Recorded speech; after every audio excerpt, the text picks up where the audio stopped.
सर्व श्रोते हो, रामकृष्ण गोविंद. श्रोते हो, या प्रवचनाच्या संदर्भात एक गोष्ट पक्की लक्षात ठेवा बरं का. प्रवचने भागवतावर आहेत, त्यामुळं प्रवचनातील प्रत्येक शब्द हा भागवतातील आहे. फार तर विषय स्पष्ट करण्यासाठी मी गीता, ज्ञानेश्वरी, दासबोध, एकनाथी भागवत, योग वासिष्ठ, महाभारत, उपनिषदे यांचा संदर्भ घेतो, पण मी कधीही माझ्या मनचं बोलत नाही, माझं मत सांगत नाही, शास्त्राला धरून बोलतो. मला जे पटलं, मला जे समजलं, माझ्या हृदयाला जे भिडलं ते मी सांगतो. मानवाच्या कल्याणाचे तेच बोलतो. माझ्या प्रवचनाचा सर्व रोख सत्यतत्व जाणण्यावर आहे, याच जन्मात मोक्ष प्राप्त करण्यावर आहे, याच जन्मात जन्ममरणाच्या चक्रातून सुटण्यावर आहे. त्यामुळे प्रत्येक वाक्याकडे मन एकाग्र करून ऐका आणि त्यावर चिंतन करा. आता आपण भागवताच्या 4थ्या स्कंधातील 29व्या अध्यायातील पुरंजन कथेचे तात्पर्य काय आहे, त्याचा गर्भितार्थ काय आहे हे बघत आहोत आणि त्या अध्यायाच्या अर्थाचं वाचन करत आहोत. मागील प्रवचनात आपण स्कंध 4 अध्याय 29 मधील पहिल्या 36 श्लोकांचं वाचन केलं. आता मला सांगा शेवट होता 36वा श्लोक मागच्या वेळेला, त्यामुळं मी त्याचा विस्तार केला नाही. पण 36व्या श्लोकात अविद्या असा एक शब्द आहे. त्या 36व्या श्लोकाचा मी अर्थ वाचतो, बघा, नीट लक्ष द्या. ज्या अविद्येमुळे परमार्थ स्वरूप आत्म्यालाही जन्म मरण रूप अनर्थ परंपरा प्राप्त झाली आहे, ती पासून सुटका गुरुस्वरूप श्रीहरीविषयी नितांत भक्ती निर्माण झाल्यावरच होऊ शकते. श्लोकाच्या अर्थाचे 2 भाग होतात. एक तर परमार्थ स्वरूप आत्म्यालाही जन्म मरण रूप अनर्थ परंपरा प्राप्त होते, आणि ती कशामुळं, तर अविद्येमुळं. आणि गुरुस्वरूप श्री हरीविषयी नितांत भक्ती निर्माण झाल्यावरच त्यातून सुटका होते. 2 भाग. मला सांगा, आत्मा हा कसा आहे हो? इथं म्हटलेलं आहे आत्मा परमार्थ स्वरूप आहे, पण त्याला जन्म मरण रूप अनर्थ परंपरा प्राप्त झाली आहे. आत्मा हा असंग आहे. तो जन्म मरण या चक्रात अडकतो का? नाही अडकत. पण इथं काय म्हटलंय, परमार्थ स्वरूप आत्म्यालाही जन्म मरण रूप अनर्थ परंपरा प्राप्त झाली. भागवतातलं सांगतोय ना मी, माझ्या मनचं नाही. आणि हे कशामुळं होतं तर अविद्येमुळं. आता मग मला सांगा, अविद्या म्हणजे काय हे जाणायला नको का वाचायचं आणि पुढं जायचं? आता मी तुम्हाला अविद्या म्हणजे काय सांगणार आहे, पण त्यापेक्षाही महत्वाचं मी तुम्हाला अविद्येच्या 5 वृत्ती सांगणार आहे. 5 वृत्ती, आणि तुम्हालाही पटेल त्या 5 वृत्तीतून मला बाहेर पडायला पाहिजे. तर मी या जन्म मरणाच्या चक्रातून सुटेल. वर करणे श्लोक एकदम साधा, सरळ आणि स्पष्ट वाटतो, पण जेवढं मी त्याच्या खोलात जाईन ना तेवढा त्याचा गर्भितार्थ मला समजतो. अविद्या, अविद्या साधा शब्दाचा अर्थ आहे जी विद्यमान नाही ती अविद्या. विद्यमान म्हणजे अस्तित्वातच नाही ती अविद्या. जी विद्यमान नाही ती अविद्या होय. परमात्मा, जीव आणि विश्व यांच्या परस्पर संबंधाविषयी अज्ञानाला अविद्या म्हणतात. परमात्मा, जीव आणि विश्व यांचा परस्पर संबंध आहे. परस्पर संबंध आहे, पण तो परस्पर संबंध नाही अशी भूमिका ठेवणे म्हणजे अविद्या.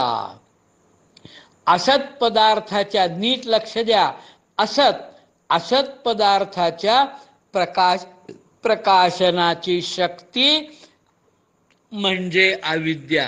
जगात सर्व असतच आहे, सत काही नाही. सॉरी जगात सर्व असतच आहे असं वाटतं, पण वास्तवात केवळ सत आहे. नासतो विद्यते भावो, नाभावो विद्यते सतः. स्वतःला अभाव नाही आणि असतला भाव नाही. गीता 2रा अध्याय. तर असो जे असत आहे ना, हा देह आहे ना तो असत आहे. मी जे जेवतो ना ते असत आहे. हा जो मोबाईल आहे ना हा असत आहे. काय जे तुम्ही म्हणाल ते सूर्य आहे ना असत आहे. असत पदार्थाच्या प्रकाशनाची शक्ती म्हणजे असत हे खरं आहे असं ज्यामुळं वाटतं ती अविद्या. मला अविद्येतून बाहेर यायचं आहे का? तोही विचार बाजूला ठेवा. मी तुम्हाला म्हटल्यासारखं अविद्येच्या 5 वृत्ती सांगतो. यांना पंचपर्वा अविद्या म्हणतात. नीट लक्ष देऊन ऐका. अविद्येची पहिली वृत्ती तम म्हणजे आपल्या स्वरूपाचे ज्ञान नसणे. अविद्येची दुसरी वृत्ती मोह म्हणजे देह व इंद्रिये यांना मी समजणे. पुरं दासबोध भरलंय हो या एका तत्वाने. देह म्हणजे मी नव्हे. कसं काय समजणार सांगा तुम्ही? कसं काय समजणार? देह या अस्तित्वाशी मी जन्म मिळालेल्या सेकंदापासून एकरूप झालेलो आहे. मला 1 वर्षाचा असताना मी काय केलं? 1 वर्षाचा असताना मी घराचा उंबरा ओलांडला पायानी आणि माझ्या आई वडिलांनी टाळ्या वाजवून माझं कौतुक केलं. आणि अशा प्रसंगामुळं माझी अगदी जन्मापासून देह म्हणजे मी ही वृत्ती दृढ झालेली आहे. पण अध्यात्मात म्हटलेलं आहे देह व इंद्रिये यांना मी समजणे याला अविद्या म्हणतात. अविद्येची तिसरी वृत्ती महामोह म्हणजे भोगाची अनावर इच्छा असणे. आहे की नाही सांगा मला तुम्ही? भोगाची इच्छा आहे की नाही सांगा? आता माझा नातू त्याच्या पूर्व कर्मानुसार संचितानुसार जन्म घेऊन आला आहे. पण माझ्या नातवानी IPS व्हावं, IAS व्हावं, कलेक्टर व्हावं, यात मी अडकलोय की नाही सांगा. हे एक उदाहरण आहे. भोगातच मी जगतो आहे. भोगाची अनावर इच्छा असणे म्हणजे अविद्येची महामोह वृत्ती. अविद्येची चौथी आवृत्ती म्हणजे तामिस्त्र, म्हणजे भोगांच्या इच्छेचा भंग झाला असता राग येणे. अहो अहो जनावरांची वृत्ती आहे ही. जनावराला तुम्ही मला अनुभव घ्या. कुत्र्याला खायला टाकले, ती भाकरी उचलायचा प्रयत्न करा, कुत्रं वस्कन अंगावर येतो, कारण भोगांच्या इच्छेचा भंग झाला. मला सुद्धा राग येतो. ही तामिस्त्र नावाची अविद्येची चौथी वृत्ती होय. आणि पाचवी वृत्ती अंधतामिस्त्र, म्हणजे वस्तूचा नाश झाला असता आपणच नाश पावलो असे मानणे. मला सांगा, या 5 अविद्येच्या वृत्तींचा नाश करण्या, एकतर या अविद्या माझ्यामध्ये आहेत हे मला मान्य आहे का मला मान्यच नाही. आणि असतील समजा, मी नम्र असेल आणि एखादा भोग, मला सांगा अगदी काय क्रोध येत नाही, पण आपला मुलगा, सून, मी आणि माझी बायको एखाद्या चांगल्या हॉटेलमध्ये जेवायला जायचा प्लॅन करतो रात्री 8, 8:15 वाजता. कधी नव्हे ते मुलाला वेळ मिळतो. मुलगा म्हणतो, आई चल आज आपण छानपैकी, तू दमतेस नेहमी, आज आपण बाहेर जेवायला जाऊ, असं म्हणतो. आणि नेमकं त्यावेळेला घरी कुणीतरी पाहुणे येतात. आपल्याला काय अगदी क्रोध येत नाही, पण थोडेसे आपण नाराज होतो की नाही सांगा. तुम्ही नाही म्हणूच शकत नाही. भोगांच्या इच्छेचा भंग झाला असता राग जरी आला नाही तरी नाराजी येते. ही तामिस्त्र वृत्ती आणि अंधतामिस्त्र वृत्ती म्हणजे वस्तूचा नाश झाला असता आपणच नाश पावलो असे मानणे. या 5 वृत्तींना पंचपर्वा अविद्या म्हणतात. मला या अविद्येचा नाश करायचा आहे, हे मला जाणून घ्यायचं आहे. हे भागवत आहे, हा भागवत धर्म आहे.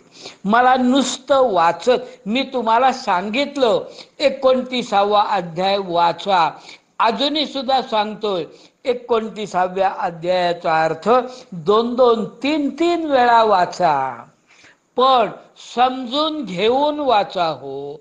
ज्या अविद्येमुळे परमार्थ स्वरूप आत्म्यालाही जन्ममरण रूप अनर्थ परंपरा प्राप्त झाली आहे, ती पासून सुटका गुरुस्वरूप श्री हरीविषयी नितांत भक्ती निर्माण झाल्यावरच होऊ शकते.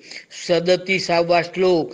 भगवान वासुदेवांमध्ये एकाग्रतापूर्वक सम्यक ज्ञानाने निर्माण केलेला भक्तिभावच ज्ञान आणि वैराग्य निर्माण करतो. वैराग्य निर्माण होणं, ज्ञान निर्माण होणं किंवा अज्ञानावरचं आवरण जाणं, हा मोठं हे भाग्याचं लक्षण आहे. मला ज्ञान, अहो गीतेत काय म्हटलंय, ज्ञानावरती 3 प्रकारचं आवरण आहे.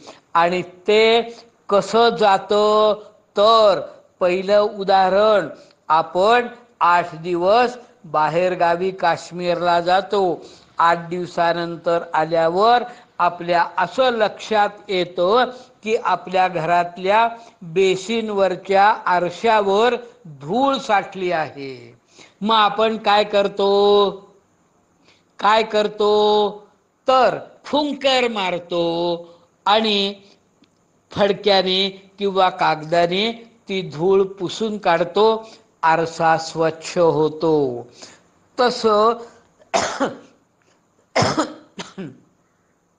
ज्ञानावरचं अज्ञानाचं आवरण हे अशा एका प्रकाराने जातं जे अत्यंत सोपं आहे. ज्ञानावरचं अज्ञानाचं आवरण दुसरं काढण्याचा प्रयत्न. दुसरा उदाहरण, अग्नीवरती काय बसतं? कोळशाची राख. अग्नीवरती राखेचं आवरण येतं. मग आपण काय करतो? त्याच्यावर फुंकर घालतो आणि फुंकर घालून ती राख बाजूला करतो आणि अग्नी प्रज्वलित होतो. पण यासाठी जरा जास्त प्रयत्न करायला लागतात. ज्ञानावरचं अज्ञानाचं आवरण दूर करण्याचा हा दुसरा प्रयत्न. आणि गीतेत म्हटलेलं आहे, तिसरं आवरण म्हणजे गर्भावरील वारेचं आवरण, जे जायला 9 महिने सहन करायला लागतो. या 3 प्रकारांचं हे अज्ञानाचं आवरण आपण घालवायचा. या 3 प्रकारांनी गीतेत सांगितलेलं आहे. हे काय माझं मत नव्हे, तर आपण ज्ञानावरचं, मी ज्ञानी आहे हो, घरोघरी ज्ञानेश्वर जन्मती. मी ज्ञानेश्वर म्हणून म्हणजे ज्ञानेश्वरांच्या बुद्धिमत्तेचाच असताना जन्म घेतलेला आहे. पण संस्कारामुळं त्या ज्ञानावरती अज्ञानाचं आवरण आलेलं आहे. मला ते आवरण दूर करायचं आहे. मला वैराग्य हवं आहे. खरं वैराग्य, स्मशान वैराग्य नव्हे. मला सांगा वय वर्ष 82, वय वर्ष 82. काय करतात ते? काय करतात? 60 शांत. मला 82 वर्ष असताना 60 शांतीला जेवायला बोलावल्यानंतर मला त्या जेवणाबद्दल वैराग्य नसतं. लटपटत असतात पाय, हातात काठी असते, कुणाचा तरी आधार लागतो, खुर्चीवरून उचलायला लागतो. पण मी त्या 60 शांतीच्या कार्यक्रमाला उत्साहाने जातो. मला जीवनात कुठल्याही गोष्टीचं वैराग्य येतच नाही. आहे की नाही सांगा? थोड्याफार फरकात प्रत्येक व्यक्तिमत्वानुसार वैराग्याचं प्रमाण कमी जास्ती असेल, पण मला वैराग्य नाहीच. इथं काय म्हटलंय? भक्तिभावच ज्ञान आणि वैराग्य निर्माण करतो. 38वा श्लोक. हे राजर्षी, हा भक्तिभाव भगवंतांच्या कथांच्या आश्रयाला राहतो. तुम्हाला वाटतं, मला वाटतं, त्याच भगवंतांच्या कथा ऐकून काय होणार आहे असं तरुण म्हणतो. पण मी तुम्हाला सांगतो, तो कोण? तो हो, कृष्णाचा भक्त. त्याची बायको पुरचुंडी खाकेत घेऊन गेला. मला त्याचं नाव लक्षात येत नाही हो. तो गेला, काय त्याचं नाव विसरलो हो मी. अज्ञान नाही, विस्मृती. सुदामा ची कथा नुसतं स्मरण झालं तरी डोळे पाणावतात, अश्रूच्या धारा लागतात. किती वेळा ऐकली आहे मी, किती वेळा ऐकली आहे. 50 वेळा तरी मी सुदामाची कथा ऐकली असेल, पण प्रत्येक वेळेला त्याचं कृष्णावरचं प्रेम, कृष्णावरची भक्ती, त्याची धर्मावरची श्रद्धा हे बघून डोळे पाणावतात. हा भगवंतांच्या कथेमधला नाविन्य आहे हो, नाविन्य आहे. कसं सांगू मी तुम्हाला. 10वा स्कंद सतत वाचा. 6, 7, 8 एप्रिलला दशमस्कंद पठणाद्वारे स्वाहाकार आहे. मी तुम्हाला सांगितलं, तुम्ही त्यात घरी बसून सहभाग घ्या. मी विस्तृत प्रवचन करणार आहे. पण भगवंतांच्या लीला, भगवंतांच्या कथा, अहो त्या कोण तो अजामिल नाही, तो कोण त्याच्या पाठीमाग सुदर्शन चक्र लागलं, काय कथा आहे ती सांगा. किती सुंदर आहे, किती मनाला मोहक आहे, भगवंतांच्यावरचं प्रेम निर्माण करणारी आहे. नाव आठवला, राजा होता तो, काय तो जेवायला थांबला था, ते ऋषी आले म्हणून, काय ती कथा आपण बघू. परंतु त्या ऋषीला राग आला, त्यांनी त्या राजाच्या माग सुदर्शन चक्र सोडलं, ते त्या ऋषीच्या मागच लागलं. काय सांगा तुम्ही, किती रक्षण करायचं भगवंताने. अहो मी भगवंतांच्या कथामध्ये रममाण झालो ना, रममाण झालो. 3 दिवस दशमस्कंद स्वाहाकारामध्ये नाही जेवलो. माणूस 12 का 11 दिवस न जेवता राहू शकतो, शास्त्र सांगतो. मी काय जेवण करू नका म्हणत नाही हो, परंतु इतकी नितांत श्रद्धा हवी की तो माझा योगक्षेम चालवतो. अहो काय घेऊन बसला तो जेवण, कसली पोळी. जन्म गेला की हो पोळी भाजी खाऊन, एखाद दिवशी नाही खाल्ली, पेरू खाल्ला फक्त. तुम्ही मला सांगा, तुम्ही करून बघा हो, करून बघा. एक दिवशी पेरू मिठाशिवाय दुपारी जेवणात खा, एक अनुभव म्हणून बरं का, अगदी काय शास्त्रात सांगितलेलं नाही, मी तुम्हाला लिहून देतो. केवळ पेरू खाल्ला आणि जेवला नाही तर तुम्ही मरणार नाही. पण या प्रसंगातून जेवणाबद्दलचं वैराग्य निर्माण, शरीर धर्म आहे हो, शरीर धर्म आहे. मला जेवलंच पाहिजे. पण जेवणात किती आसक्ती हो, किती आसक्ती. नसेल मीठ चालतं तुम्हाला, शेवयाच्या खिरीमध्ये साखरच घालायची राहिली चालतं का सांगा. किती आसक्ती हो. हे राजर्षी, हा भक्तिभाव भगवंतांच्या कथांच्या आश्रयाला राहतो. म्हणून जो श्रद्धापूर्वक त्या कथा दररोज ऐकतो किंवा वाचतो, त्याला अगदी लवकर त्याची प्राप्ती होते. तरुणांचा याच्यावर विश्वास बसणार नाही, कारण ते अनुभव घ्यायचा प्रयत्न करत नाहीत. परंतु ज्येष्ठ नागरिकांनो, तुम्ही करून बघा हो, करून बघा. जेवायची इच्छा, मी आता तुम्हाला सांगितलं, तुम्ही ऐकता की नाही मला माहित नाही. अहो मी तुम्हाला 10-12 दिवसापूर्वी सांगितलं, 7 तारखेला दासबोध नवमी आहे. तुम्ही यूट्यूबवर जा आणि मी वाचून ठेवलाय तिथं पूर्ण दासबोध. 40 फाईल आहे, 20 दशक, 200 समास, प्रत्येकाबद्दल तिथं एक 5 समासाची एक फाईल आहे. 40 फाईली आहेत. मी जीव तोडून ऐका म्हणून सांगितलं. ऐकलं दासबोध. अहो दासनवमी किंवा काय तो एक निमित्त आहे, वर्षभर ऐका हो, कायम ऐका, सतत ऐका. एकदा वाचून समजलं तर त्याच्यावरती बेलसरेंना मराठीत अर्थ लिहिण्याची आवश्यकताच वाटली नसती.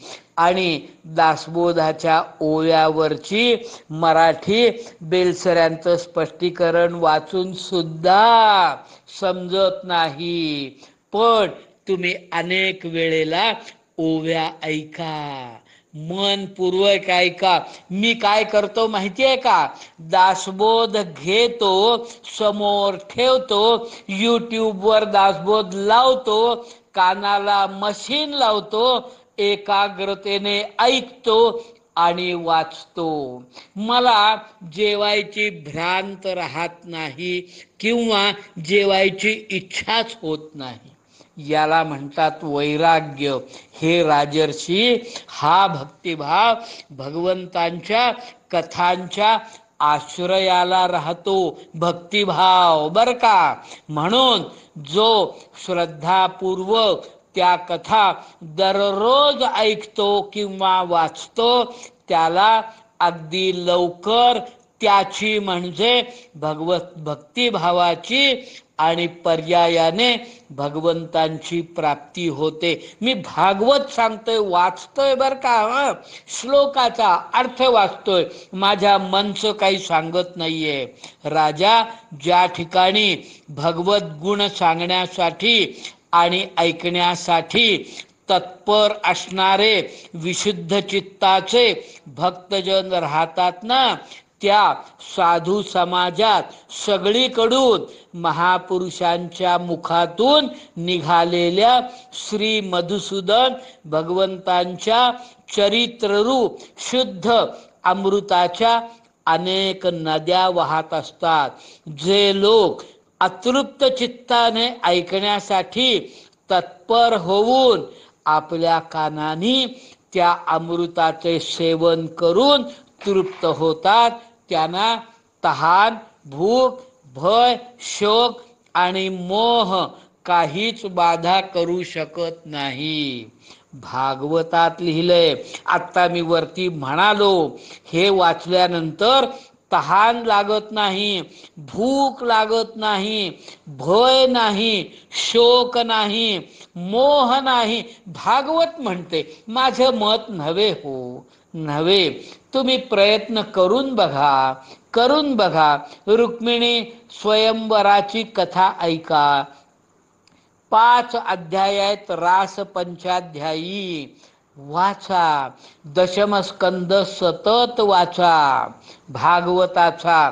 बघा बघा, तुमच्यामध्ये ज्ञान आणि वैराग्य निर्माण होईल असं भगवान म्हणतात.